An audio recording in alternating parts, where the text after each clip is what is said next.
Hi, this is Ed back again with another video. This time just pointing out a little bit of housekeeping before we get started. On the other channel, which I'll be renaming, there's just too many channels that are called Clown World. Maybe just Daily Rabbit Hole Clips, I'm not sure. But if you get videos from that channel and you don't recognize it, that's just because I've renamed the channel. Second, I do think the long form content, when it was reduced down to half of what it was, the video was about 1 hour 50 minutes when I went in there, and it all clipped out to about 1 hour. So that's a significant portion of the video removed. It's basically the gist of the video, just moving through the topics fairly quickly. I think in retrospect that was quite successful. I might be saying that people are interested in. That will be coming out the same time as this long form video comes out in all the places it comes out.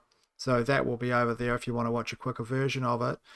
And also a couple of clips. I've decided to keep the clips, but just take it from, again, that really reduced video. You know, just about 3 sections that'll play out over the following days in between. So a couple of memes before we start. I'm not sure if I showed this one in the last video, but I did think it was funny enough to repeat if I didn't. And that was the crime scene paved over already. And this is from the Babylon BB, which is a play on the Babylon Bee. And they're paving over the crime scene of the debate. I have watched obviously the entire debate myself now. So I had watched it the other day, and I do think that he lost significantly. Now, Andrew Wilson, what he did, who was debating Candace Owens on the Charlie Kirk assassination, what he did is he then went and consulted AI, and he done these screen captures which stated that AI believes that he won the debate objectively. Now, can anyone see the massive flaw in that logic in consulting AI? That's right, AI is heavily biased to non-conspiracies. It is something that just replicates and parrots the authority's narrative, right? Anybody that's in a position of authority, which is just humans, often with no skills that are particularly different than anybody else, right? You have people that aren't even associated with the degree fields running the entire agency. I mean, you know, so bureaucrats, but because a bureaucrat says something and, you know, they write something on a piece of paper, that is taken verbatim as the truth according to all AI systems, right? Apart from those specifically designed in order to largely look at things objectively, and these are not the AI systems that are consulted by Andrew Wilson. So here is some AI aftermath that people were creating. Let's take a look at it here.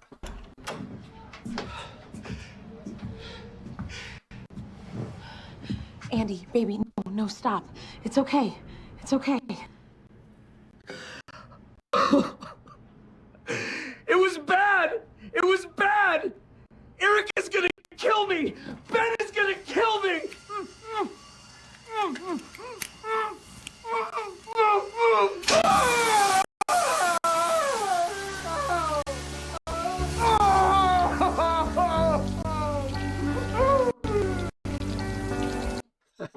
Playing a little bit of REM in the background.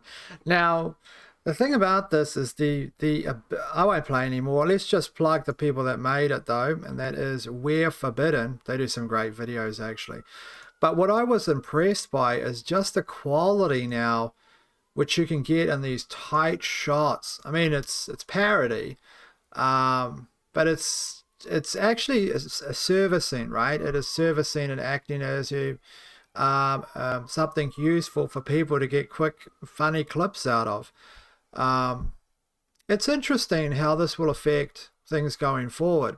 Why do I say that? Well, normally people have to be, you know, come up through the comedic field, and a lot of these comedians, they are what they are, but you know, there are some that are outside the mold. You know, they do their own thing, they say what they want. But a lot of them have to placate to the authority in order to climb the ladder.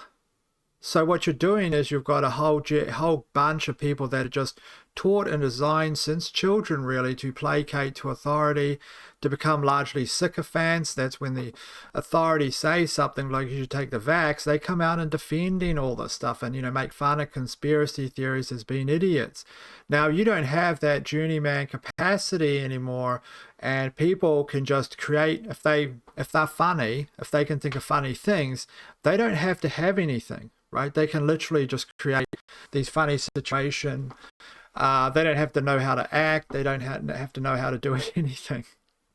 And it's interesting what that'll mean moving forward. I believe overall it means that you are going to get far more criticism. And that can only be a good thing, right?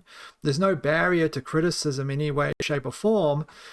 And this is where you're turning into the old initial phases of the Wild West internet and the ability to say things. I think as far as that, the more that the line has moved forward, then, well, I think that there is a type of good things come out of it, of course, bad things as well. Here's another one. Let's take a look at this. And this, I'll set some context. So the context behind this is someone gave Andrew Wilson a pickle jar in order to try to open live on stream. This was a while back, and he couldn't do it. He kept on saying it was slipping on his hands. He kept on saying that he just couldn't do it. He didn't have any grip strength. Now, not everyone has good grip strength.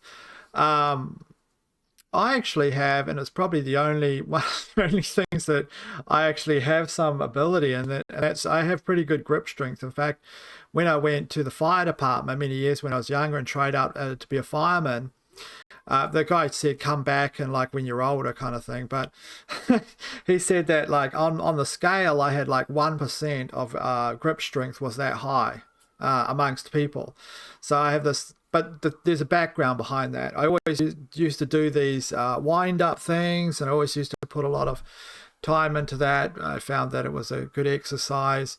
I don't do that now. I think my grip strength is still pretty good, but not particularly. But what I'm saying is that he couldn't open the jar of pickles, and it's just an exercise thing, right? If you exercise a muscle, it gets stronger. And he just couldn't do it. Now, most men have a reasonable level of grip strength. They can open a jar of pickles, right? But he just couldn't do it. He was slipping and sliding on that particular lid. He was rubbing it to get all the grease off, he said, that came from someone else's hands. And then eventually he couldn't do it, and another male came over there and just opened it for him and handed it back to him. And that's the context behind this particular meme here, which is called, and I'll leave it to explain it, which comes later, which was the gag, the punchline. Let's take a look at it here. Wait, I can explain! Shabbat shalom, Andrew. What? We invested a lot in you. I was having nicotine withdrawal, the chair was uncomfortable, I barely slept, my foot was— Silence! She asked you to name one of the 7 charges. You said positive evidence 47 times. It was a framework! 47 times, Andrew. Bring me the jar. No. No! Please! Not the pickles! And of course the gag is, once again, that's for we're forbidden, but the gag is jars wide shut. Now, what's interesting is people say that, of course, they're framing here Erica Kirk and her, the individuals that surround her as quintessentially Illuminati evil, right? But if you take what they, not the maybe the soft-spokenness, of the people there, but if you take what they say and what they support, they're literally evil, right? They support the genocide in Gaza. They support the authoritarian, this kind of authoritative crushing of people's rights and to have that taken away from them. I think if you look at it objectively, what they believe in, it is that. By the way, Ben Shapiro, this is Ben Shapiro's crowd, which is an amalgamation of all these people. Ben Shapiro doesn't need to sell bed sheets, okay? It's plain as day. He doesn't need to do that. He has money coming from afar, right? Just when his thing's going bankrupt, he has like money falls from the sky, right? Money falls from the sky and suddenly he's flush again to make new hires and things of this nature. That's my opinion. Of course, I haven't examined his financials, but it sure looks like that objectively. Off to the Middle East now for our second story here. And this was, a lot of people say that there's a massive demoralization in the United States, at least in the Navy, right? People took this shot of a plane. Apparently, this is genuine, right? I have to say that because you could generate this on AI, but apparently this is genuine. It came from a Navy account, apparently, and all it is just, basically the encapsulation is, hey, we're fighting, to distract from the Epstein files, Operation Epstein Fury, and we're a good guy, so on and so forth, right? Here's another one. Peace deal #64 incoming. Okay, this is the, well, it must be the 97th time he's won the war. Think of this, what this does. He thinks, because I believe this is his strategy, right? The New York real estate strategy of pressure. You don't know what I'm doing, fog of war, art of the deal. So named from Art of War, Sun Tzu, so on and so forth.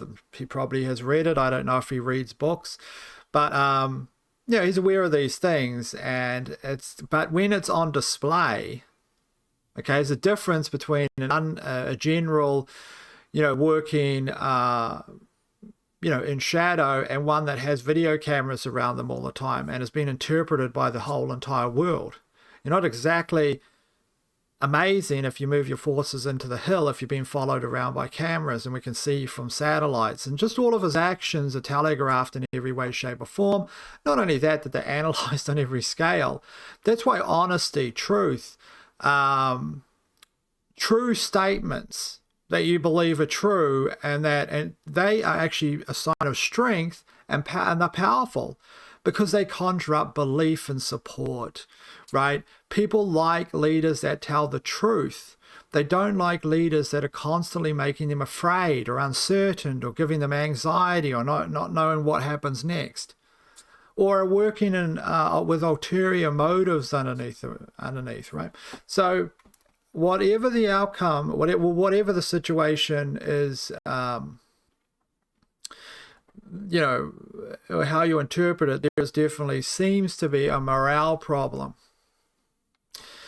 So here's the reference. This is taken from the account Metatron, and this is just U.S. servicemen in the Persian Gulf. Apparently, the frustration is so deep against Israel that they have written and scribbled all those messages on there, including "Love Israel, I'm a good goyim."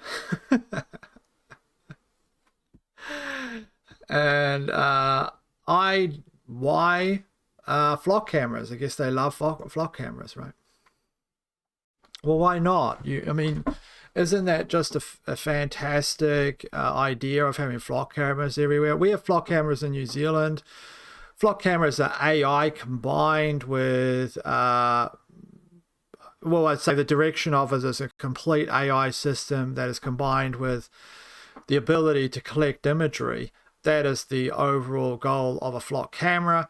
They have these AI systems installed in them. So, who doesn't love to be watched 24/7? And there's already abuse.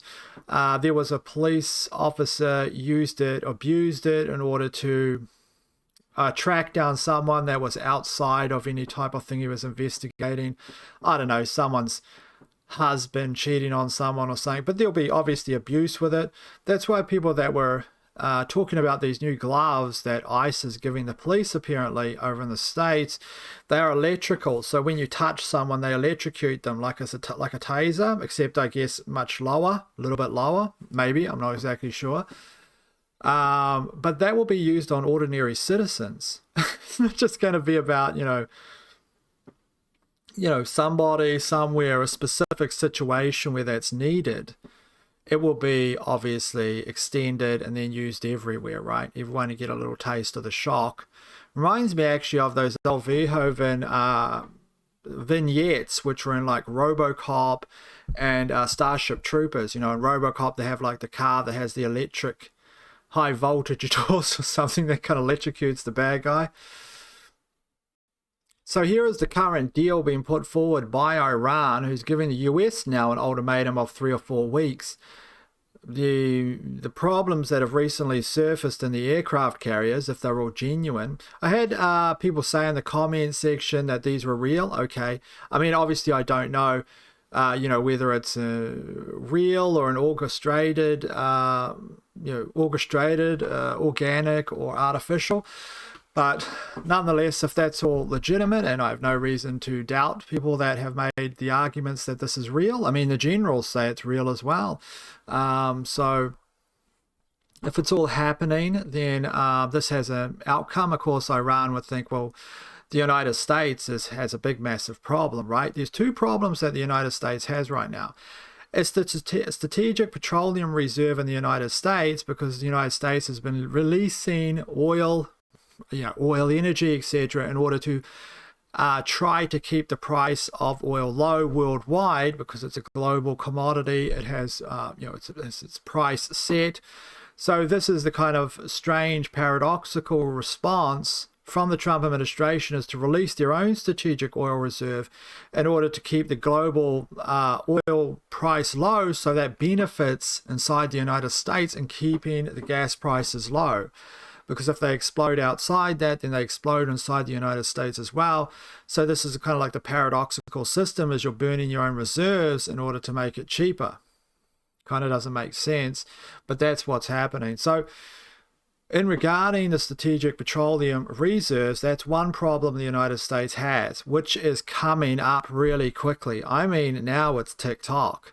End of this month, it's going to be a big problem, and you might not be able to hide it next month, right? We'll see what happens. One thing is when the reserves get too low, because a lot of these reserves are stored in like old salt mines or whatever the case is, these huge empty spaces that are used to fill up with oil, and when it gets below a certain level, these particular types of infrastructure become damaged, right?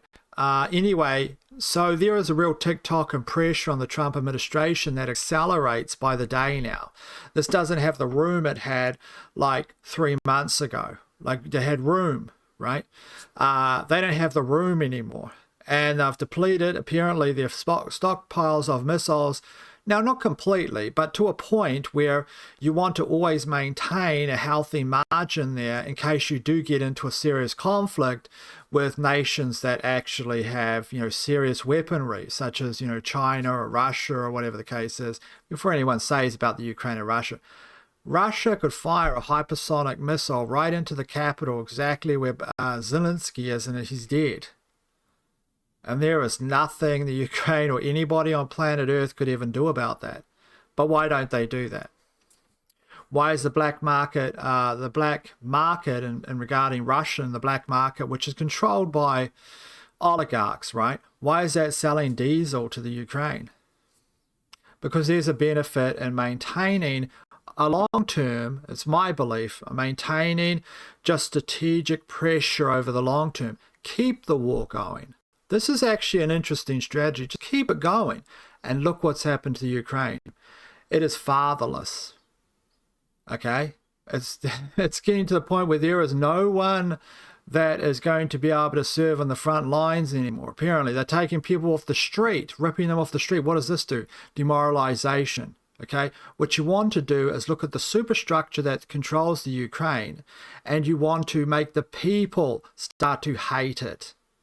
If you can make the people hate it, then in the long term, you really do have a kind of argument for, hey, we'll come in and help. And of course, I think that will come in the long term, but who knows? I'm not a general. But coming back to this here is the ultimatum by Iran anyway. Iran gives the US an ultimatum of 3 to 4 weeks to meet all of its demands now, because it's TikTok, as I said. It will severely escalate in the Strait of Hormuz if these demands are not met, and launch its planned preemptive strike on US-backed Gulf infrastructure and US and Israeli assets. A senior Iranian source in Tehran, familiar with the matter, says Iran's demands are $300 billion in reconstruction funds, full release of Iran's frozen assets up to $120 billion, lifting the US naval blockade, end the war across all fronts, including Gaza and Lebanon, accepting Iran's permanent control over the strait, including up to 7% of transit fees, the lifting of all US sanctions on Iranian oil, petrochemical products, and gas. So what has Donald Trump achieved? He keeps on talking about this fairy tale of a non-nuclear Iran. He repeats it over and over again because he knows that's how you kind of tell or convince people that Santa Claus is real. Now, Iran might be pursuing nuclear weapons, but how would you ever find them? How do you ever stop someone from looking for nuclear weapons if their facilities are underground? What, you're going to keep on bombing the top of them? So that's the problem, and they can move it, right? They can move these things. They can also create the illusion of something that's not necessarily the case. As I said, I don't actually know if nuclear weapons are true. Now, here's some other things in regarding the ship itself. People have stated this is the new, what their mainstream narrative is, or at least the narratives from the generals, I should say, all the colonels and generals and, former intelligence officers or whatever the case is. So the cumulative thing is that Iran's had bombed these warehouses, so to speak. They had a lot of US supplies in them. And the problem is US has a problem with going to certain ports. Some of these ports are in range of Iranian missiles. So they have run low legitimately on supplies. Now, I have no doubt that there are entities magnifying this. I'll show you an example in a moment of what's interesting. Maybe someone can provide some clarity on that. But so the way that they are going to get these supplies is basically a trip of 4,000 kilometers, right? They have to have boats come in and give them supplies. So there's like 26 of these types of boats, a little bit more or less, apparently, that are supply boats. Some of those are ammunition, some of those are whatever, and there's like 3 or 4 actual of these boats that are food supply boats, right? So that's not really a lot, is it? Okay, that's not really a lot. But I guess that their thinking was logistically they're never ever going to be away from a port, or they're never going to be away from being able to have things ferried to them because they have the superior air power, and they're always going to be able to protect these key assets, which turned out not to be the case in modern warfare, where you have drones and missiles that can take out all of these locations that are nearby. Anyway, there is where they're apparently being resupplied. Now, what I read this thing where some people were talking about this. So this is a fuller image, apparently. Of course, we live in the world of AI, but apparently this is the fuller image, which could also be fabricated, but this is the fuller image that is of the image that was being passed around the internet. And you can see here, there are some that are not this image. This down here is this image. You have sort of like a wrap or tortilla, whatever, and some what looks like pulled pork, and then your spoons and knife, or knife and fork, are on the left-hand side. So there's just some kind of like, what is it called? A navigation there, and if you're quickly looking at these particular photographs, of course these are not the same thing. One of those are, you can see there, but I'm just showing you that they went around the internet. Here you can see that USA Today shared it, as you can see the picture there, Instagram, Facebook, etc. Here you have the Telegraph. Trump troops served grey meat and a few boiled carrots. I'm just showing you that the image circulated is quite wide. Now look at this. What aircraft carriers? To me, is this an aircraft carrier? I've not been inside an aircraft carrier, but so I don't know. Okay, I could have found out. I could have gone and watched videos of inside. They have some videos of which say day in the life of people aboard an aircraft carrier. They're impressive, aren't they? They're like floating cities, but do they use like cinder blocks? Someone was asking, do they use like cinder blocks inside these aircraft carriers? Do they? Do they use cinder blocks? Cinder blocks are of course stone. I don't know if that's an illusionary thing. It's not really stone, but it's like just something that making people feel like they're in like a building instead of, everything made of whatever an aircraft carrier is. That would be interesting to know, because as you can see, the cinder blocks are right round there. So it looks like a military building, but is this an actual aircraft carrier, right? Is it an aircraft carrier? people pointing out these cinder blocks, and one person was saying they've been on an aircraft carrier, and this is not anything that they've ever seen on board an aircraft carrier, which would mean that the pictures, if that's true, because I don't know if it is, but if that's true, it means that the pictures are purposely taken from somewhere else and spread around, which isn't unusual for politics, okay? This is just politics 101. But it does seem that these are heavily magnified. Now, the administration and the ideas of potential nuclear war obviously have people that are going to use pressure in order to try to change narratives or try to demoralize the troops, are demoralized, headline. Nonetheless, the actual ship itself, the USS Lincoln, there has been moved. So here is another thing about Donald Trump as we move on to other news. Very shortly, I want to show you the strange thing about this book, but Donald Trump, people pointing to his back. Now, on the back of his pants, when he's walking, they're saying that there's something odd there, and there seems to be some kind of flap or something that's protecting his behind. I don't know, was that got kind of like a pillow sewn into it? Does he have like, you know, he could have people get things, right? Get like hemorrhoids or these types of things, or get problems, and maybe he just wants a cushion to sit on and he doesn't want to tell anybody he has a cushion. I don't know. People saying that they think it's a CAD pump. I had to look into that. I didn't know what it was. But it's a medical device. When I looked at that, I didn't think that that was big enough. And why would they put that on him there? I don't know. Someone might know, but I don't. But anyway, there was just an anomaly of his back. Here is, just the photo itself, as you can see it there. Very odd stuff. Here is the video. Let me just blow this up a little bit so you can see it. You can see it there. It definitely kind of flaps around something that...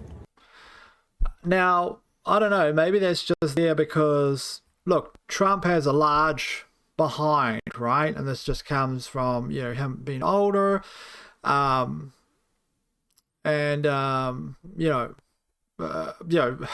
fat going places, not being as active. Obviously, as you get older, you're not as active.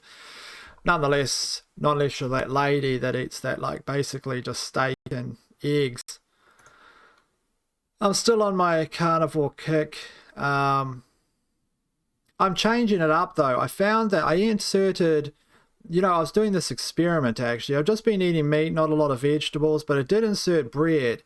My mistake was the bread I got had this folic acid. All the bread in New Zealand has folic acid in it, and I was eating it. I didn't feel well eating it. Now, last week I ate like sourdough, and there's no problem with carbohydrates. I mean, I ate a bowl of rice, right? And I remember, because I'd done this experiment before, it's every time I eat the folic acid, or a lot of it, because I was eating like toast and stuff. This isn't exactly like pure carnivore, but I'm going to be trying a bit more of it next week. I will tell you the ultimate end result of this is probably going plant-based, actually. I just felt fantastic on that. But we're just doing an experiment here. That folic acid, because that's the only thing I can think of, because I was eating like flour. I made my own, like, basically made my own bread and was eating. I felt fine. I wouldn't say I felt sick. I just didn't feel 100%. And, yeah, I mean, I ruled out flour and stuff because I have been eating flour. Of course, this isn't pure carnivore. What I'm going to go into, I was eating rice and meat. This will all be cut out of the upcoming video that's put out, so don't worry. There's people that are starting to roll their eyes now. Listen, I realize this isn't carnivore. This is like, look, I've just been eating meat, and I was eating meat and some fruit. Okay, and then I inserted a little bit of like flour because I like to dust up the chicken or the meat, like it fine. But now what I'm going to do is I'm just going to do that, but I'm going to take out the rice and that and eggs and see what happens. Why a little bit of flour? Because I don't think flour is a problem. I've got organic flour, okay? What's a problem is the glyphosate in the flour, or if you're eating wheat or exposed to wheat at the same time, I believe you get a vaccination. But... I mean, you know, it is what it is. I'm not a doctor. Of course, go consult a doctor. So I will say this. I do not know what's happening at the back of him, but it's unusual. It reminds me of years ago when I was pointing out George Bush had this strange thing on his back in a debate. This is old conspiracy stuff. And me and a bunch of conspiracy theorists back then on whatever forum we're on, I can't remember. I think it was one of those Ning forums, if you remember those. We're talking about what it possibly was. It was something in the debate. He had some kind of device that I think was sending him information so he could debate, which is strange because he actually was a good debater until he turned. And Noam Chomsky's a linguist. He said he believes that George Bush was playing down his intelligence and mispronouncing things because that made him appeal to a wider demographic, like it normalized him as a normal guy, you know, stuck in the system as opposed to a war hawk. So anyway, there is the back of Trump. I don't know what's happening there. Trump was posting all these messages, you know, a lot of stuff where he was like George Washington, beside George Washington, or showing George Washington around the new ballroom. Very AI stuff. And I can even tell you what AI system this is made on. This is made on ChatGPT because there is a problem with ChatGPT is horrendous at creating images, right? It creates this kind of popping effect, as you can see around there with all the clouds. This is an artifact of like the meshing system it uses or something. And you can see the grass doesn't look normal. In fact, if you look closely, it's all going to have this type of wire mesh type patterning to it.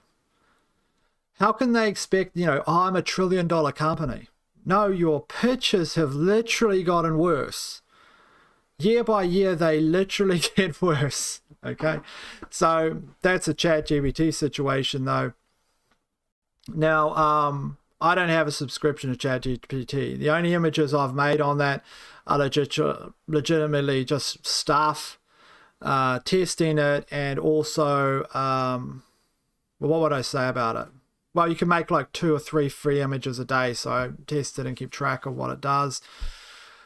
Sometimes make small assets or something, maybe for my website, although there's not anything in there. My covers now are just, if you're wondering, they're just like Creative Commons pictures that people have taken of real things. And then I've added some little effects on it, you know, in Canva. But that is the situation there. So these are... You know, why not just use your own? Why not just, I mean, how much does it cost him in order to get a completely private system instead of using ChatGPT? They must be sending these out and prompting them into ChatGPT in order to get these images. Why not just go, I mean, they're in the wealth bracket. He made like $3 billion or whatever in the last year or so since he's come into a second term, you know, via inside trading and deals and Qatar giving him jets or whatever and people giving him gold trophies. Clearly all have their board of psychiatrists that are telling them how to kid glove him. You know, the best way to get him to do what you want is to give him money or give him things, right? So why don't they buy a string of, drop 100K on an actual computer and they could run any model they want to generate things and it'll be completely private. They're literally using ChatGPT to generate these images. So here's another thing, just to segue quickly from the, talking about Epstein, which of course related to Trump. Playboy founder Hugh Hefner reportedly tipped the FBI about Jeffrey Epstein in 2005 after a Playboy playmate told him she was raped and trafficked by the financier, right? So the complaint says the FBI didn't immediately follow up, maybe 15 years later. So Hugh Hefner, whatever you have to say about him, was concerned enough to take it to the FBI. So he had testimony, he probably would have confirmed it. So these are the other things that Trump's talking about. He's saying that Europe is really weak, which they kind of are now, sadly. But I want to point out something here. It's always the abstract attack from positions of power. Now, I can understand why people say stuff like this if they don't have any protective a way to protect themselves, and they have no bank account with infinite dough in it. But Trump is the president of the United States, so he just calls out these vague things. Oh, Europe is bad. Look at them with mass immigration. Not pointing out, when was the last time he called out George Soros or any of the NGOs that facilitate this, or the banking cartels that they're associated with? They are dissecting the population, breaking apart. What they want to do is, when they break it apart, get everyone fighting with each other. That's the goal, right? So you get the worst type of people that they're importing, which look like crazy people, right? People masturbating in public at beaches. That legitimately happened. And then that's normal for you to say, what's wrong with these people? That's because all the best people stayed in their country. They didn't need to escape. You have people escaping countries that are like Morocco. Morocco is a country that, it's lower, but it's got less crime rate than New Zealand. Right? It's a peaceful country for the most part, right? But they're escaping there, right? They're escaping there. So anyway, he points this. He never calls out any George Soros, any particular names or whatever, even though you can't get in a more position of power. It's just vague things. Oh, Europe sucks. Europe's useless now. Why? Why are they useless, right? Oh yeah, immigration. Look at it. It's this politician or this. No, it's not. It's a conspiracy. You know it's a conspiracy because it doesn't matter who's in charge. It's carried out.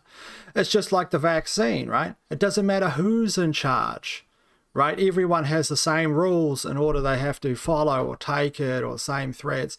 Also talking about how he has this brilliant relationship with Kim Jong-un, and then goes on to question the military exercises happening with South Korea, who've been a long-standing ally of the United States. And he says he's going to reduce it. I'm not a fan of all military exercises and elephant walks and whatever. They need it in order to know what they're doing, obviously. You need to conduct exercises. But he goes on to say he doesn't like South Korea because they wouldn't let him use their bases, or they wouldn't join in the attack against Iran. It's like a 5-year-old, right? All these places have enormous cost to lose. They're not trying to escalate the situation because the situation is extremely dangerous to them.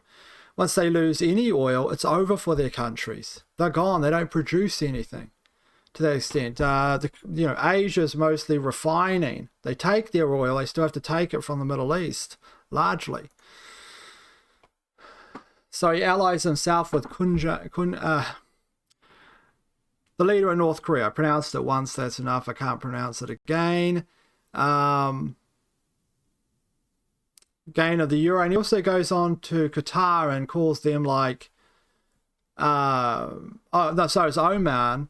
And he goes on to call them and says like, he'll bomb them if they get in the way. They're actually a long-standing ally of who?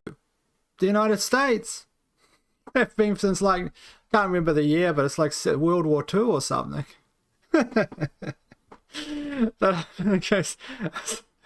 It's incredible, actually. How much has he destroyed the United States' standing on the world stage? Quite considerably. Now, here is something kind of really weird. And this kind of makes me think of like remote viewing, or the fact is someone's having a premonition of the future. Or, I don't know, like what they used to talk about in terms of the saints or the prophets, right? Having visions of the future or something. It's kind of weird. But there's this book which is called The King of the Jews, a novel of the Holocaust, and this is by Leslie Epstein. Now, I'm not saying this person, Leslie Epstein, who passed away in 2022, is responsible for anything. I'm just saying it's kind of weird that the characters people have pointed out, kind of some of them look like the characters of today. So what are we talking about here? Well, here are some of the characters.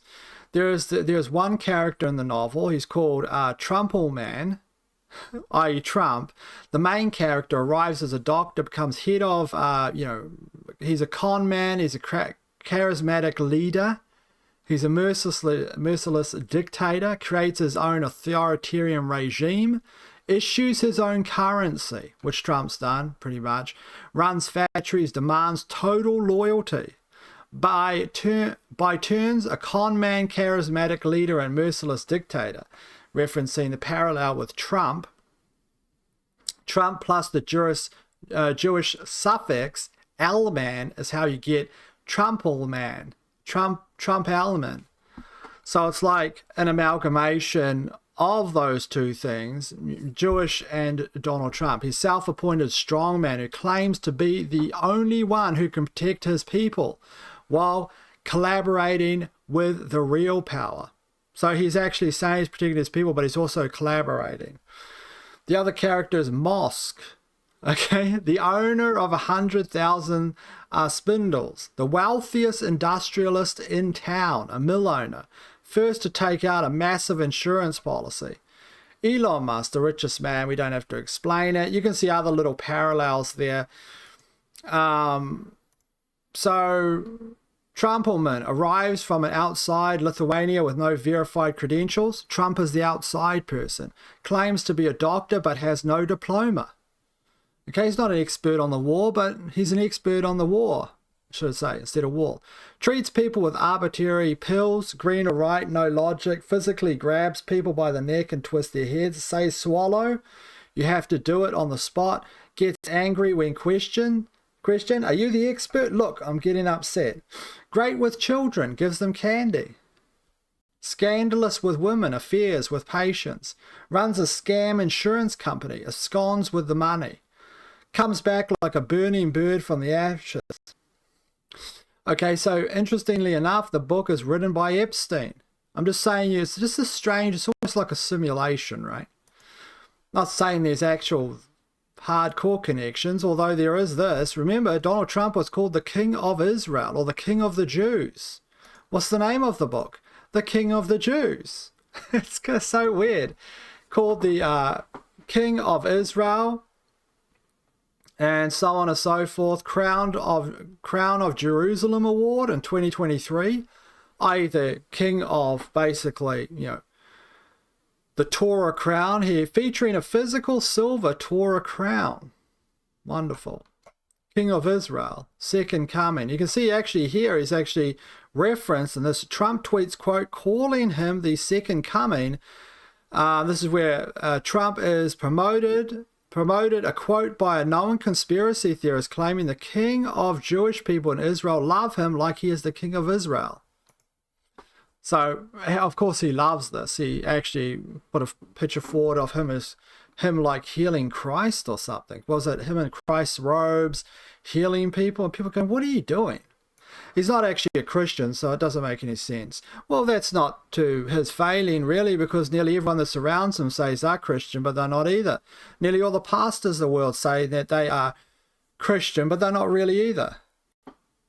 If you're either a follower of Christ or accept Christ in your heart and try to act, in a Christian manner, or you're not. You don't call for the beheading of babies and putting explosives around the head and blowing them apart. When did Christ say that in the Bible? Let me have a look. It's not in there. Okay, so let's go have a look at the other gift that Trump gives that keeps on giving. This is where Edward Dow's saying, slowly the truth is coming out of the disastrous COVID jabs. You've seen Senator Ron Johnson talking about this. Again, this is recently. What came out, and this came out from the acting FDA commissioner back in 2021, Janet Wilcock, warned that the federal surveillance systems were flawed. She doubted vaccine manufacturers would investigate for obvious reasons.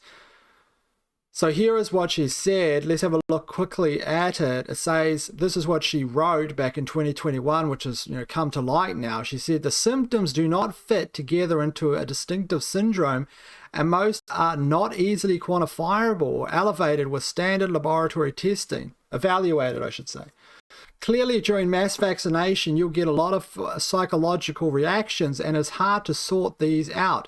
But the people's main complaint is that no one takes this seriously, no one knows how to treat them, and there is no effort to study this. these problems are not the sort that a system like VIIRS would be able to detect, or even more sophisticated population-based active follow-ups such as the CDC has, or medical records based on such a system. Let's have a look what Ron Johnson said. What we're doing this morning is I'm releasing one new text exchange with Dr. John Mascola. He was the director of the Vaccine Research Center under NIAID. That was Fauci's division. And this is really I guess, where Fauci got the whole thing about fever. But it reads, I am corrected on pregnancy studies. Initial studies avoid vaccination in first trimester due to possible fever and higher rates of miscarriage in first trimester. Now, quite honestly, so that's where Fauci got the information on fever. I have no idea where Fauci got the information on significant cytokine storms. But this text really raises more questions than it answers. And of course, we immediately reached out to Dr. Mascola. Unfortunately, he immediately retained an attorney. And so we have been able to ask him just these simple questions. Just explain this to us. Hopefully, we'll talk to his attorney. Hopefully, he'll fully cooperate, and then we can at least answer these questions. We're also releasing an email off of Anthony Fauci's device that he received from Dr. Janet Woodcock. She was then the commissioner of the FDA. And she's reporting to Dr. Fauci and Dr. Collins that she is getting direct reports from including medical professionals of injection injuries and, things that are hard to categorize. But quite honestly, they're the exact same kind of injuries that NIH, Dr. Nath, which was diagnosing and treating as of March of 2021, very severe injection injuries. People like Brianne Dressen in Reactor 19 have been talking about this, that they've been treating, but they never acknowledge these things publicly. And even worse, in that study, Dr. Nath acknowledged to the vaccine injured, the injection injured, that early intervention, early treatment was crucial for successful treatment, and yet they told no one. I don't need to play anymore, but what I will point out regarding this is all this kinds of stuff is known.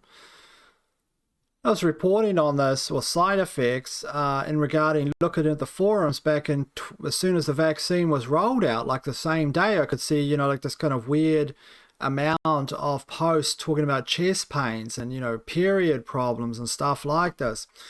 But if you talked about it, you were a demon, right? I couldn't post on YouTube for like a year or something, and I was posting everything on ThreeSpeak or the Hive blockchain. What I will point out about is, why is Fox News covering this now? Because they want to make Fauci or a couple people the fall guy. They want to look like they're rectifying the direction of the train the Trump administration does. And those supporters, such as from Fox News, they want to make, they want to build up this kind of soapbox in order to do that. Really, there's tens of thousands of people. Of course, anything to distract from these massive failings with Iran, Strait of Hormuz, all these kinds of stuff. That's why you're seeing a little trickle of this. I wouldn't expect anything from it. I don't think anything will happen at all. It's just a distraction mechanism, right? It's like J.D. Vance said like a couple of weeks ago. He said, this was on camera, he said the UFO thing is really kind of interesting because every time we talk about UFOs, it distracts from something else. He literally said that on camera. He's a politician. All these politicians do this. As that saying goes, that are like, what is normal to a spider is chaos to a fly. And of course, this is all normal plays to them. There's some other things. If you want to check out a recent video from colon cancer cases have increased. Dr. John Campbell here, an educator, science educator, medical educator there, former nurse, triage, so on and so forth, 30, 40 years of experience, as you're all aware. He is interviewing there, he's talking to Dr. Dalglish there, who is an Australian oncologist and is very famous apparently worldwide, and he's talking about the increases in colon cancer. He's also talking about glyphosate. He talks about glyphosate in vegetables and how his colleagues are looking at that and pretty much believe that glyphosate is related, or pesticides is related to increases in cancer. Try to rectify that train. Of course, Donald Trump in the United States just classified glyphosate. And New Zealand loves Roundup, which is just basically glyphosate. It's a weed killer, they say. It's a wonderful. They pour it over everything. In fact, I think they probably drink it here, right? over in the States, Donald Trump classified glyphosate as, basically important to national security and food security. So it's immune from any future lawsuits. The gift that keeps on giving. By the way, don't you think it's funny when you look at those charts and it shows that in the massive increase in glyphosate intake in the food supply around 2000, and then it shows the declining sperm count, and then you look at all these graphs. Of course, correlation doesn't equal causation, as they say, but all these graphs, right, it's just not glyphosate, it's many things, okay, but they have an inability to rectify because the class that controls everything is so absolutely corrupt and psychopathic. So you have to replicate yourself. It's like make choices, right? Anyway, interesting video if you want to look at the uptick in colon cancers. Here we have something where this young lady, I guess she's 36 years old, Hayden Parentiera, is that her name? Parentiera? I don't know. Not named after the Pantera, I guess, from the Bible, obviously. So the Pantera. Whatever her name is, I don't know much about her, but she passed away. She was an actor. I've seen it all over the feeds. People seen her in different TV shows and things like that. She died at 36 years old of cardiac arrest and was found unresponsive and dead. 36. So this is actually coming apparently a few months after this here. I was 18, even though I'd lived such a huge life and I thought I was oh so mature at 18, you know, scientifically, you know, her frontal lobes don't develop until we're, 26, 25, 26. So even though I felt like I could make healthy decisions, safe decisions, I wasn't capable of being fully aware of what was going on around me. And it wasn't until I found myself in predicaments that I realized, like, my perspective completely shifted, and I realized that I was in danger. But by the time I'd realized I was in danger, I was quite literally at sea. And it was that moment shook me and was shocking. And I was quite literally walked down, and I had been having a great time. There was no hints of anything like that happening. So it took me, I was shocked. It took me by surprise. And it was led by somebody that I had grown to trust and see as a protector and somebody who had my back. And to be walked down, down the stairs, and it was as like a surprise, presented as though it was like a surprise, and it was this very small room, and she physically put me in the bed next to this undressed man who was very famous and had his hands like this, like this was just, an average day for him. This is something that happens all the time.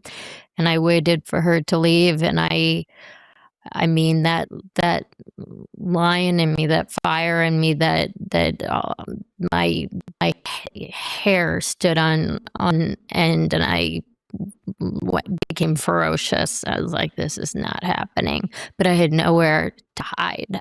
And I bolted, and I hid wherever I could think of to hide on a boat. On a boat. There was no jumping off and swimming away, and there was nobody who was going to. I realized that.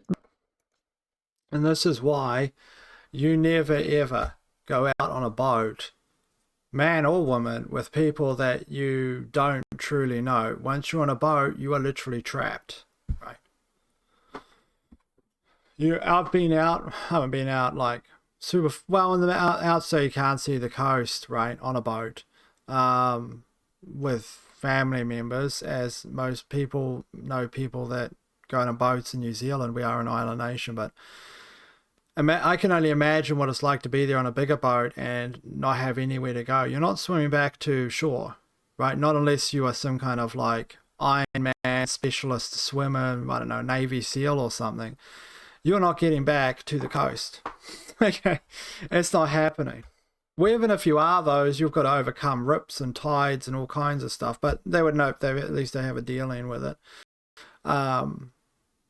You were trapped. Anyway, that happened to her, and then apparently this is a few months old. I can't say how old it is. People are saying it was a few months old, but they say that all the time. It could be a year old. Whatever the case is, people are saying that it might have been a powerful individual that took her out. Maybe she was deciding to take legal action. I don't know, whatever. But anyway, she was found irresponsive. Other people are saying it's 100% the vax. That's what they think. Cardiac arrest. Look at, what's unusual about this is she's 36 years old, and it's so unusual in our heads for someone like that to just have cardiac arrest and die that everyone was wondering, like, it's a mystery, right? And that shows you how unusual it is traditionally. But now it happens all the time. Here's another strange thing. People are talking about Nancy Mace because she took off her top here, just her like jersey or whatever, and she has these tattoos. And people are saying, wow, she's got tattoos. She recently has gotten these tattoos apparently, or maybe some of them are older. I don't really think anything. I mean, everyone's got tattoos today. Reveals new tattoos in recent appearance. One of those tattoos says justice. Of course, she was one of the individuals behind the release of the Epstein files. She did, I believe, vote for that Section 219 that a lot of people of her base and that were concerned about. But anyway, that was the whole tattoo situation. People are bringing back these gold chains too. Guys are.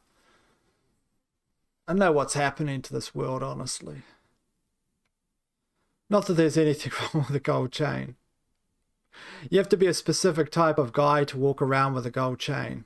Especially if you're in England. You almost need to have like a wad of money and coming from the races. Get some of those big... I remember a lot of, in the 70s, you see guys over from England and stuff with these big like rings. A lot of rings and chattelry around them and stuff like that. It's just, it's a whole scene, isn't it? It's kind of like that Only Fools and Horses scene. Here was an oddity. See, this woman, this is a real photograph, by the way. There's a strange thing where, well, this was the thing here saying, this is what someone said. Where are they finding these people? Because that's obviously a super long neck. And there are these people that have these super long necks. But it was when this woman was walking, as you can see here. So we'll show you the video first, then we'll come back to the health ranger and his artful comment there. But let's take a look at this.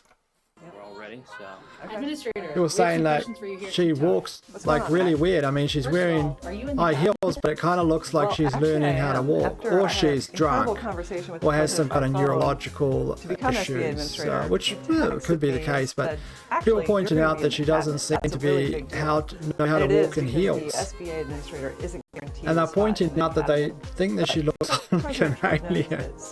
Does she? I gotta admit, she does look like a different. She doesn't look normal. And she might have some neurological problems, I don't know, but she definitely is having a difficulty in those heels, and she's like in those heels. It looks like she's about. The SBA is having through the work that our team does every day. We have some questions for you here at TikTok. So I would say by the door, this person here is probably about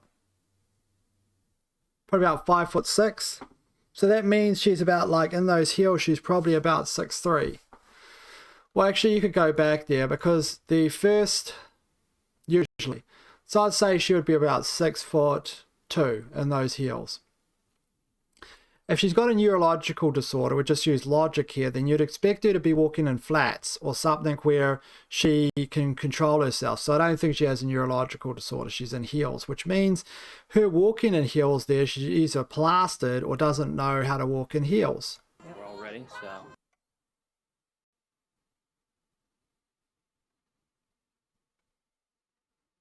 You can see it's kind of like, you know, she would fail the, what do they call, a field sobriety test. Here's what the health ranger said. My advice to the tall whites, range 4 group entities, is that you should practice a little longer in the human skin suits before parading around the camera. Just ask the Palladians. A little bit of humor there. So this here, I don't really want to talk about this. This was an Amazon worker using a powered trailer spotter in order to move a container. Wall Street Apes was basically saying that it's going to get rid of truckers because truckers don't need to come in there and move the containers, at which my rebuttal was, who cares? Okay, truckers don't lose their jobs because they have to drive down here and connect up to a trailer and move it to the other side of the parking lot. And I don't think that truckers are really ever going to lose their jobs, honestly, because no one trusts, you know, I don't know, 100 tons worth of steel moving down a highway unless somebody is behind the wheel to take responsibility for an accident. They want someone accountable, not like a faceless firm, right? Running through like 6 cars. So I don't think that's ever going to happen. You're more likely to have an explosion of rail, right? I don't ever see the problem with why they're trying to get rid of rail, but I guess it's only a Western thing. There's this kind of movement to get rid of rail. But yeah, I don't think truck drivers. I think you're going to always need truck drivers. Now, in a momentary phase, what might happen is the companies that are trying to rectify from firing everyone and installing AI, which turns out to be costing them more in compute. The cost in buying all this AI to run everything is costing more than the employees. Plus, it's making all these fundamental mistakes. So they've done that. Now they have to rectify and get the people back. That's the trend. So if you're losing your job to AI, and I don't see it yet because you don't see a lot of trucks, as I said, running down the highway, what happens when a police officer needs to pull you over? Well, they press a button and you slowly drive over to the side. What do they file an email to somebody? I mean, you know, I don't think it's going to happen. Plus, truckers are a special breed. You know, and they are quintessential to everything. The life system of society has to do with freight and movement. That's why the Teamsters had wielded such much power, and I don't think that's changing. Plus, you have to run into the unions.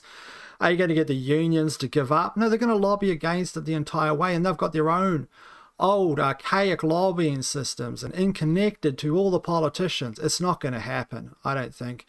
Are you going to get some kind of freak show with some kind of trucks driving? Yeah.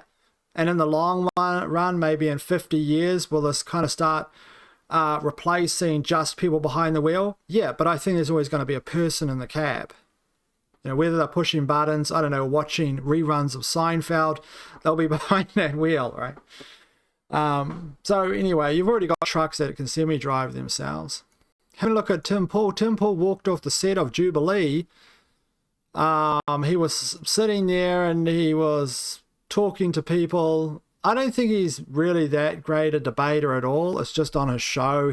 I mean, what is Tim Pool? He wouldn't discuss the vaccines. He doesn't discuss what's happening in Gaza, which is, he says is America first. So maybe he thinks not talking about it isn't relevant, but it's completely related to the politics inside the United States because Israel's basically largely running the United States, right? I mean, that's just a fair statement now. I mean, Donald Trump spends more time talking to people in Israel and Tel Aviv than he does probably talking to his own constituency.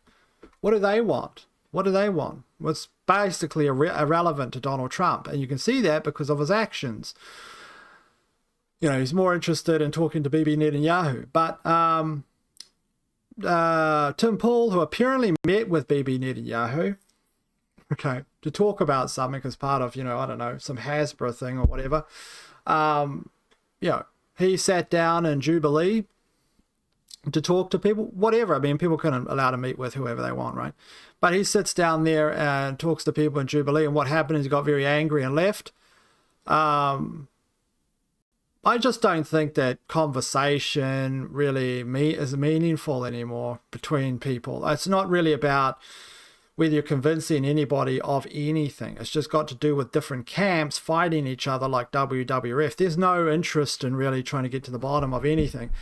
Nonetheless, he walked off. And the reason why he's on Jubilee, because a lot of people are wondering, is because he's not getting a lot of views anymore. Now, his Timcast IRL is getting some views, but it's like 200,000 views, 143,000 views.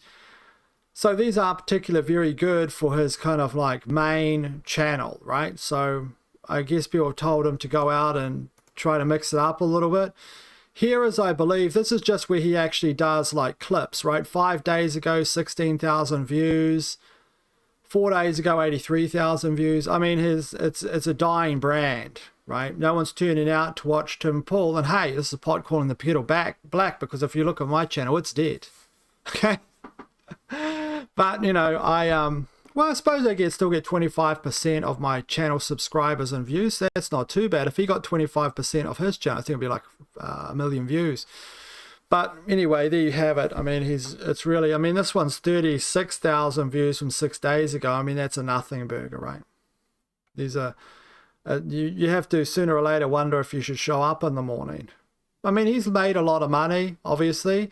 Unless he's squandered it all, because there is all this, he talks about this on his podcast, how he goes gambling and like spends lots of money gambling. If he's got the money, why not? I mean, I'm not against like taking money if you have it and doing whatever you want with it. But, you know, I just thought it was kind of like they had to string him out there. It didn't really work because he's used to being in control of the floor. Right, he's used to be in control of the deck of the ship, so to speak, and it didn't really work for him. Never really said anything about the vaccine either. I never heard him ever talk about the vaccine, really. I remember one time, what's his name, from We Are Change, Luke Radowski. He brought up the vax and it just caused a massive argument on the show, if you remember that. And Tim Pool was saying, basically, I don't want to talk about it, I've had enough of it. Fair enough. But anyway, there is really, when you look at these numbers, this is a death of an era. Depends who you tie your wagon to. He basically tied his wagon to, I guess, the Ben Shapiro's of the world, right? So almost finished here. We're at 1 hour. Might be able to even clip this one back. If this comes out to, let's say, 1 hour 20, I'll probably clip it back to 30 minutes. So here are some of the things I've been watching. First of all, I've been watching a little bit of Paper House again, and I have talked about this on my other channel, although a few years ago, I think, as a movie recommendation.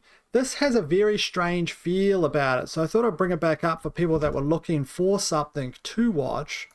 So this has one of these strange feelings. Now, if you're watching this, you're not really watching it for the story necessarily. It's just the odd British horror feeling to it.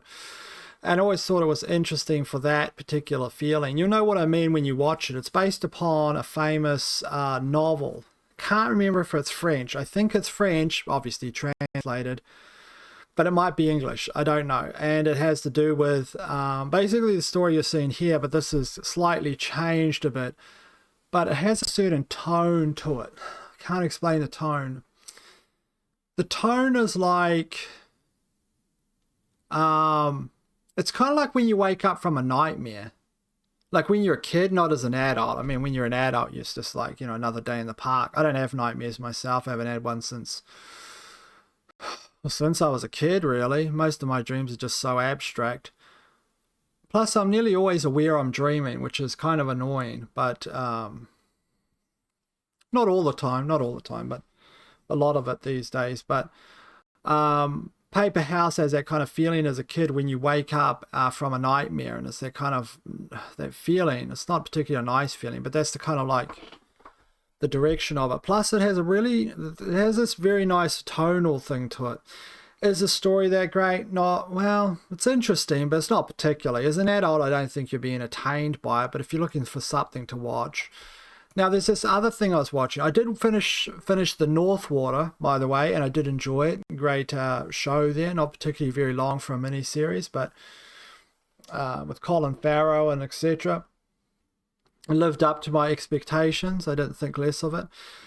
Now, I came across this here. Now, the reason why, as I was looking into Nigeria, Nigeria is an interesting country because it is, in terms of Africa, it's kind of quite a wealthy country, you would say, in African terms. Of course, there's a lot of wealthy countries actually in Africa, but the problem is that they are being, it's like South Africa's legitimately been psyoped for decades. There's no recovery from apartheid because, it's difficulty when you got rid of and you washed out all of your, a lot of the, I guess you'd say the,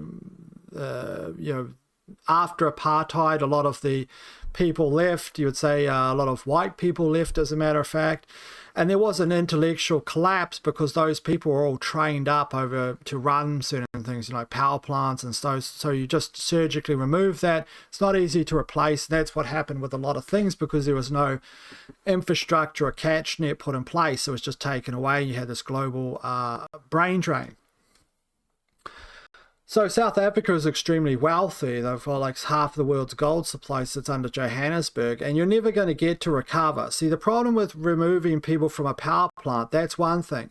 But you're also removing your intellectual capacity to defend yourselves against the wolves from afar. And that was removed as well. Think of all your intelligence networks and things like this become lesser and more broken. No longer can defend against sophisticated manipulation tactics and you get pulled apart.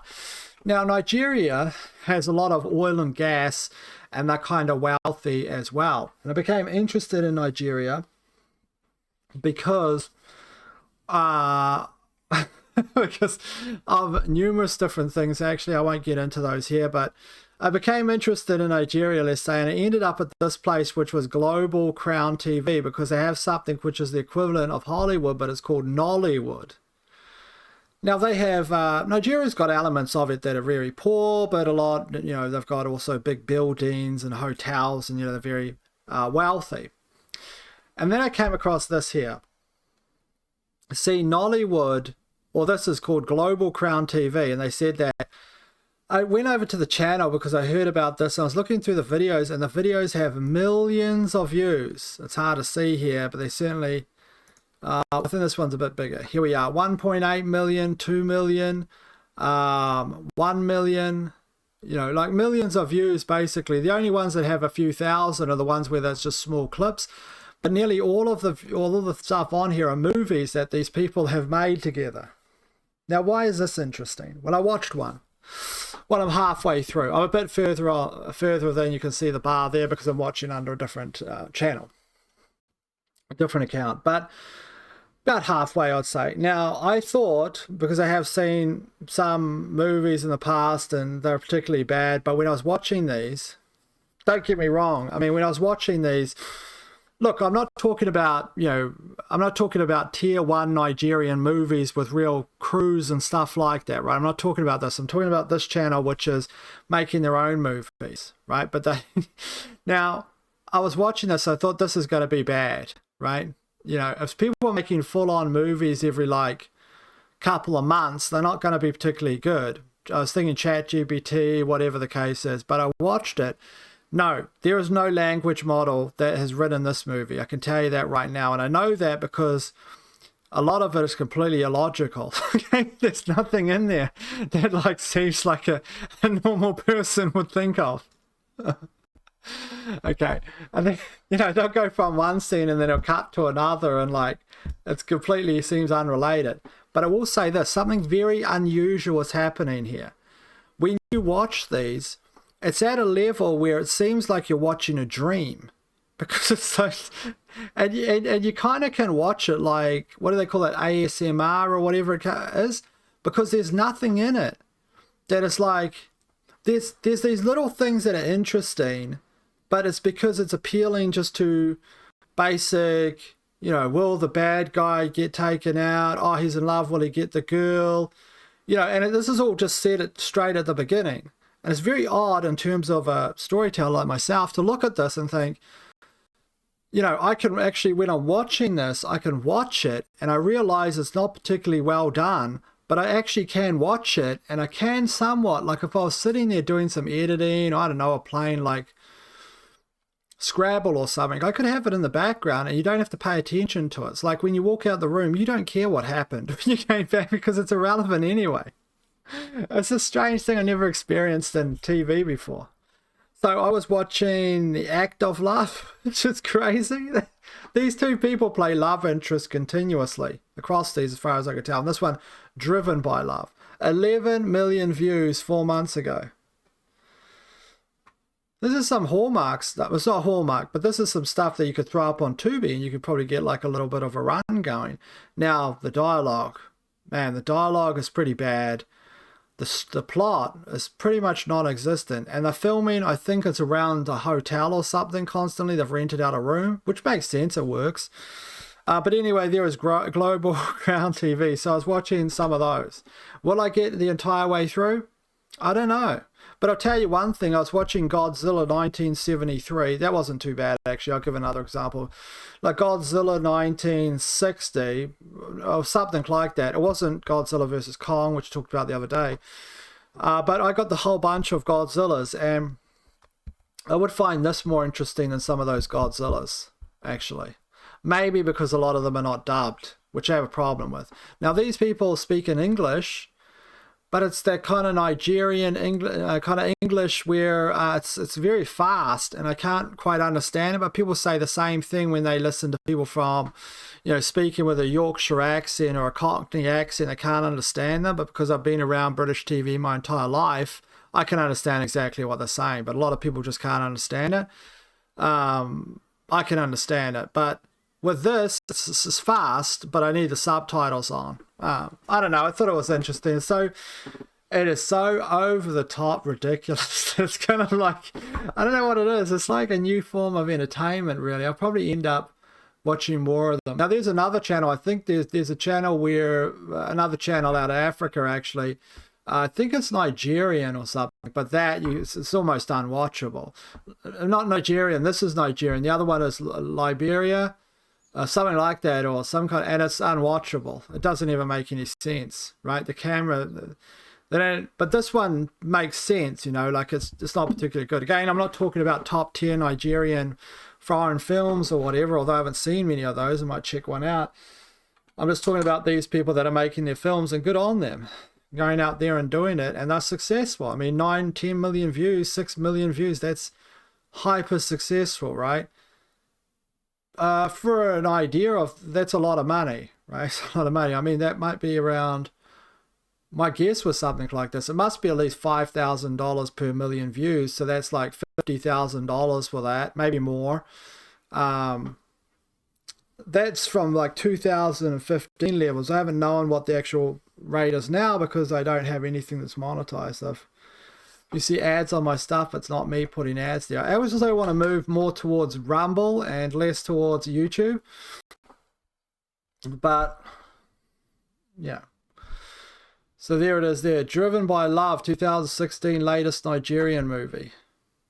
I don't know, I just thought it was interesting. It's such a strange tone of it. Like is it good? No, it's not good. Now let's move on to someone I haven't seen in a long time. So many years ago, back in 2004, I had a DVD. Actually, I think it was a VHS tape. I don't know, whatever came out then. It might have been the VHS tape. I don't know. But I was sitting in front of my TV and put in this movie called 9/11 in Plain Sight. Now, prior to this, obviously 9/11 2001, right? September. So there was about 2 years. So in that time, I wasn't particularly heavily focused on 9/11. I had watched some 9/11 documentaries. Not documentaries, but like in plain sight, there was this thing called Spot the Boeing, right? And this Frenchman put that together in like 2002 or something, or 2003. And it talked about the Pentagon lawn and where the Boeing was. It said, can you find it? It's just like a little flash video, I guess, or I can't remember, maybe it was like a flash presentation on a website, I think. So I didn't really think much of 9/11 back then. I thought, yeah, it's probably an inside job. That was just but I hadn't sat down to watch anything, right? Apart from, Spot the Boeing or Spot the Boeing or whatever it was, and hearing some people talking podcasts or not podcasts back then, but on the radio, like they had some kind of local radio stations, which were really alternative I used to listen to, and they used to raise it. But I never sat down and watched it. And then I got hold of this documentary called In Plain Sight, and it's by Dave von Kleist. He wrote it, and William Lewis. Now, Dave von Kleist used to be part of what was called the Power Hour, with there was this lady on it. I can't remember her name. She was like a captain or something from the military or something. But they had this radio thing called the Power Hour, and he made this documentary, and in it, it shows him like, and he's in front of these videos, and he's like playing these clips and stuff. It's very well done. And, you know, it's got a 7.0. It's got 1,500 votes there on Internet Movie Database. Anyway, this is the first time I sat in front of my, back then it was like, CRT TV, and then I popped it in. I can't remember again if it was a DVD or a VHS. I can't actually remember, but I put it in there and I played it. And when I watched this, when it got to the point where he's pointing out the pod on the bottom of the plane, I like my eyes open. I go, whoa, it was an inside job. Because I could see what he's talking about, but instead of just looking at it in cursory and agreeing with it, I knew in that point that it was an inside job, the pod underneath the plane, because when I looked into it, back then there were no commercial aircraft don't have these pods underneath the plane. It was only like these military aircraft, right? Now, some people say, watching this video, listening to this video, say, no, it's shadows or whatever. But it was the first time I felt like that, okay? I seen it, and that's what happened. So recently I was wondering what happened to Dave von Kleist. What happened to him? Because in this, he was like 60 years old, 65 or something. So I thought, I hope he's still around and doing well and lived his life. And I was really pleased to see that he was still around. At least he's actually still around now, but this was from 2018 where he's singing She's Not There, which I want to play some of. Hope it don't get copyright struck by Dave von Kleist, but I just want to play it because I thought it was so fantastic. And he's playing these songs. Anyway, his channel is Robert David von Kleist. He's still an activist, as you can see, he's singing there, Forever Vigilant, outside the Inland Revenue Service. And he hosts this channel, which is called the WTF Files. And he has these here if you want to follow him. He's not getting a lot of views, like 14 views or whatever. He's certainly been around long enough to see nearly everything. He was talking about the fires and stuff with lasers and, what stuff we've covered. But anyway, it's called the WTF Report. But listen to this. Now, he is a professional singer, okay? And I thought, oh yeah, he probably can sing quite well. I didn't realize how good he was, but he's amazing, actually. When you listen to this, you can see like he's a master, right? You see people sing on the street and everything. Yeah, they're good singers, but here you can see a master craftsman at work, someone that's been at this for decades, and they've got everything down. Let's take a listen to Dave von Kleist here singing She's Not There.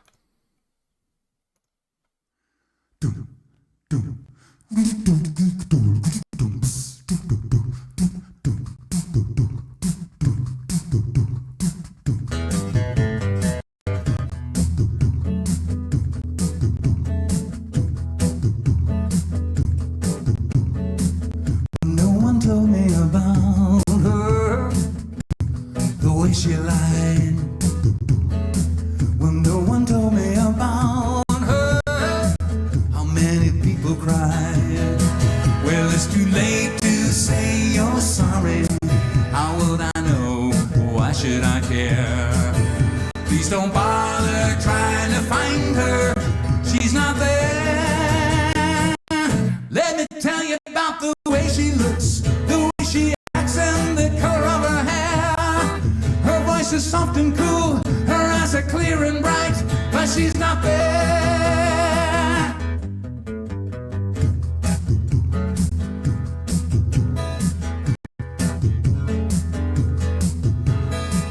No one told me about her. What could I do? No one told me about her, but they all knew. Oh, it's too late to say you're sorry. How would I know? Why should I care?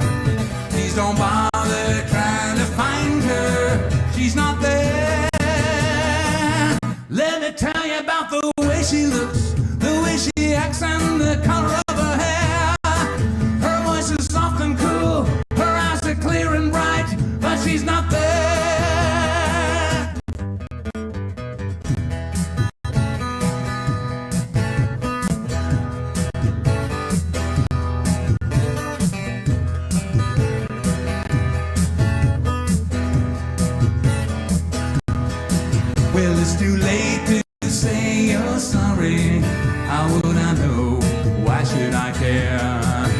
Please don't bother trying to find her. She's not there. Well, let me tell you about the way she looks, the way she acts, and the color of her hair. Her voice is soft and cool, her eyes are clear and bright, but she's not there. So my computer has just got like this issue where it can't play it because it's a bit slow, my computer. But if you go over to his channel and listen to it, you see what I mean. I didn't do it justice with this popping and like it's kind of jittery and stuff because it can't play it. Maybe I should have played it this size. Maybe my graphics card could have held it, done it well this size. Let's have a look. Yeah, it can handle it a bit better, yeah. No, it can't.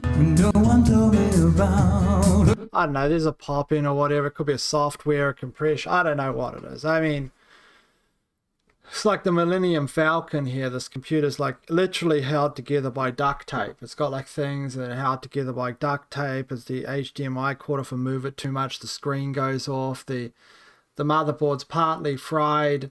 The fan didn't work. I've had to change out parts. I still got a good graphics card that my friend bought me, but I mean, I don't know. It's just, it's too slow. What can I say? Nonetheless, I was pleased to see Von Kleist there rocking it. Amazing talent, actually. His other channel is the WTF Reports. Go out with similar content. I'd say it would be similar belief system on the world. Because Americans are disgusted. Corruption and a fake reality. Is America under attack from within? Fires, strange evidence, and a nation still asleep. Ron Paul. He's referencing Ron Paul there. Always liked Ron Paul myself. Anyway, yeah, so there is Dave Von Kleist. These are from 2018. Obviously, he's a bit older, that picture, but he was really rocking it. When I see all the gestures and the mannerisms when he's playing, I just say, this is a person that's like honed their performance. I watch a lot of performances, but that was great. Again, back from the days of 9/11 in plain sight. Documentary that in many ways took me upon my all my 9/11 stuff I did when I, was handing out DVDs and then, worked and then got Architects from 9/11 Truth, Over. So all those things back in the days.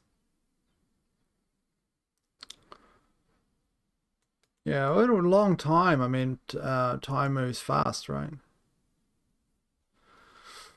Anyway, that's it for today, and I will see you all later.